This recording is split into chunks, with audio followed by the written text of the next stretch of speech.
everyone. I am Miss Mabel Alinyabo. And I am Juniza Amolo. I am Daisy Rodriguez, Taking a bachelor's degree of elementary education, major in general curriculum. And we are the Group 1, the Overcomers. Today we'll be discussing to you the Module 1, Lesson 1, which is about the Rizal'S Life, birth, parents, and siblings. So watch, listen, relax, and learn. So once again, good day. Before we're going to discuss the life and works of Rizal, let us know first, why do we need to study the Rizal's life? Well, let's find out. As we all know, Jose Rizal is the national hero of the Philippines. According to the Republic Act 1425, also known as Rizal's Law, was approved on June 12, 1956, is an act of mandating all public and private institutions, including the state colleges and universities, to include the Dr. Jose Rizal's life, works, writings as course across the programs. So Republic Act number 1425 mandated that all colleges, state universities, they must include the life and story of Rizal's in the curriculum. Senator Jose P. Laurel, he is the one who wrote the law with a comprised version of the House Bill number 5561, which came out on April 19, 1956 in the House of Representatives, and Senate Bill number 428 on April 3, 1956 by the Committee on Education, which were led by Congressman Jacobo Gonzalez and Senator Claro Racto, or otherwise known as Nelly Felbel. So Senator Jose P. Laurel is the most influential and important person in the life and study of Rizal because he is the one who wrote the law which is called the Rizal's Law. So salient features. So it is important to study the life and works of Rizal because it is mandated that the basic text to be included in the curricula has his two great works, the Nolle Me Tangere and the El Filibusterismo. All academic institutions shall keep an adequate number of both origin and unexpurgated editions of the Nolle Me Tangere and El Filibusterismo, and as well as Rizal's works and biography, and the Rizal's writings and other works must be free and made available to all. So, who is Jose Rizal? So, as we all know, Jose Portasio Rizal Mercado y Alonzo Rialonda Quintos, he is our national hero. He is the hero of the Philippines and the pride of the Malayan race. Was born on June 19, 1861 in the town of Calamba, Laguna. He was the seventh child in the family of 11 children, 2 boys and 9 girls. Both his parents was educated and belonged to the distinguished family. So Jose Portasio Rizal is very all-knowing because we are Filipinos, so it is important to us to study and know our very own national hero. So Jose Portasio Rizal is his family founded or called him as Pepe. He was characterized and at the church at June 22, 1861 when he was only 3 days by Reverend Rufino Calantes, and his godfather was Reverend Pedro Casonas. His baptism was attested by the parish priest of Town Rizal, Reverend Lencio Lopez. So, in overall, Rizal is a very well-known, or his family is a very well-known in Calamba, Laguna. So, let's proceed to the parents of Jose Portasio Rizal. So, here is Mabel Alinyabo to present to you the parents of Rizal. So So now let's find out the parents of Jose Rizal. So who are the parents of Jose Rizal? The name of the parents of Jose Rizal is Francisco Mercado and Chidora Alonso.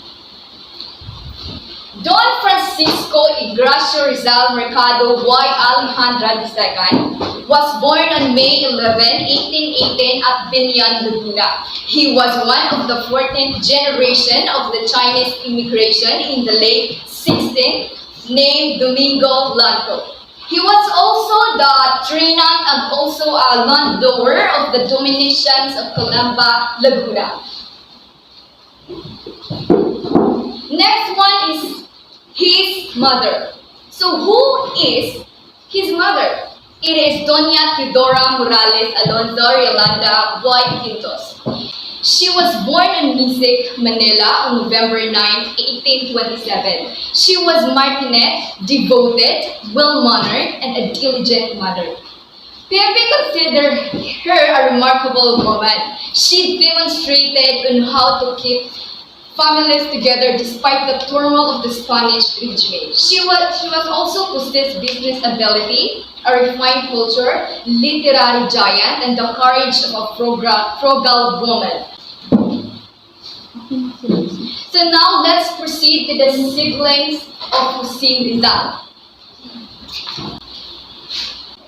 Now, let's proceed to the 11 siblings of Jose Rizal. So, who are the 11 siblings of Jose Rizal? First, it is Doña Saturnina. So, who is Doña Saturnina? Doña Saturnina was born on 1850 and died in 1993. She was the eldest among the siblings and was commonly known as Nene. She studied at La Concordia College. She was married to Manuel Hidalgo, and also she published Pascual Poblet's Tagalog translation of Noli Me Tangere. Next. So who is Pasiano? Pasiano was born on 1851 and died on 1930.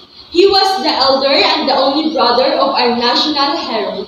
He was commonly called as Siano. He married Severina Dicina.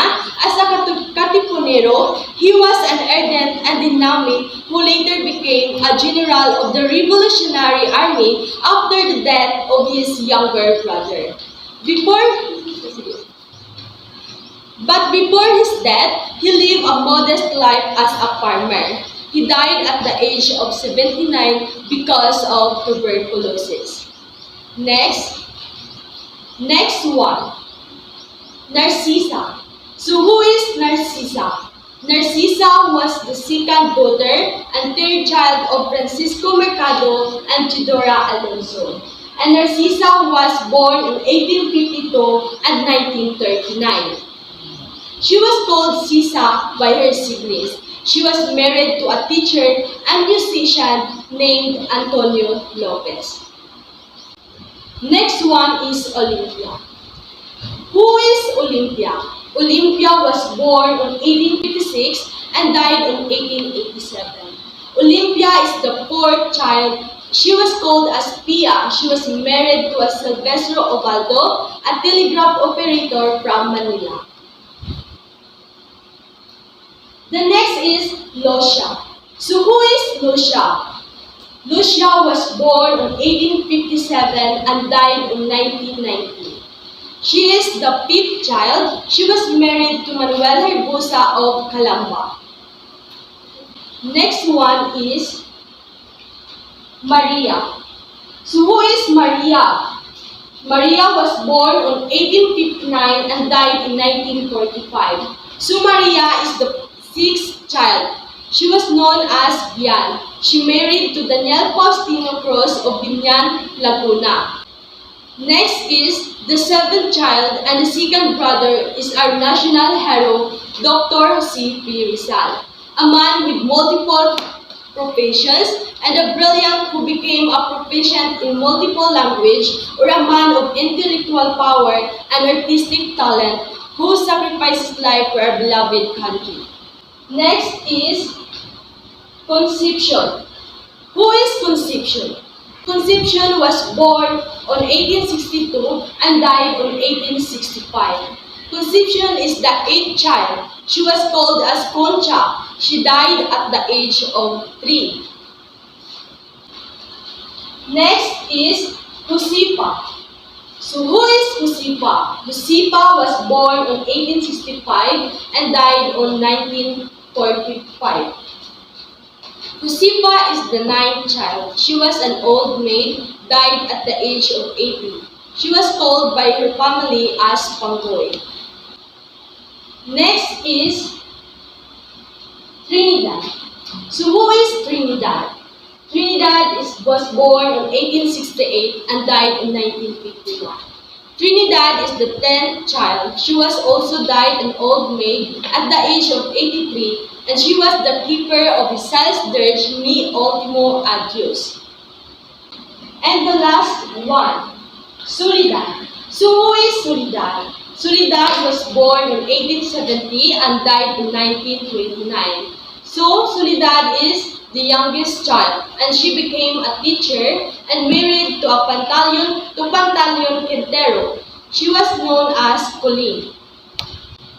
And that is all about the siblings of Jose Rizal. Despite Don Francisco and Doña Teodora's big family, they were still able to find joy and happiness. They live in harmonious relationship where affections were present among the members of the family. Just like any other ordinary family, their parents showed love and care to their children. As Catholic believers, they taught them to be courteous to people, especially the old persons. The love of God became their foundation to value and respect one's rights. They were accustomed to kiss their parents' hands after every recital prayer. They had a family home filled with parental affection, impregnated with family joys, and sanctified by prayers. So that would be all about the Module 1, Lesson 1, Rizal'S Life, Birth, Parents, and Siblings. Thank you and God bless.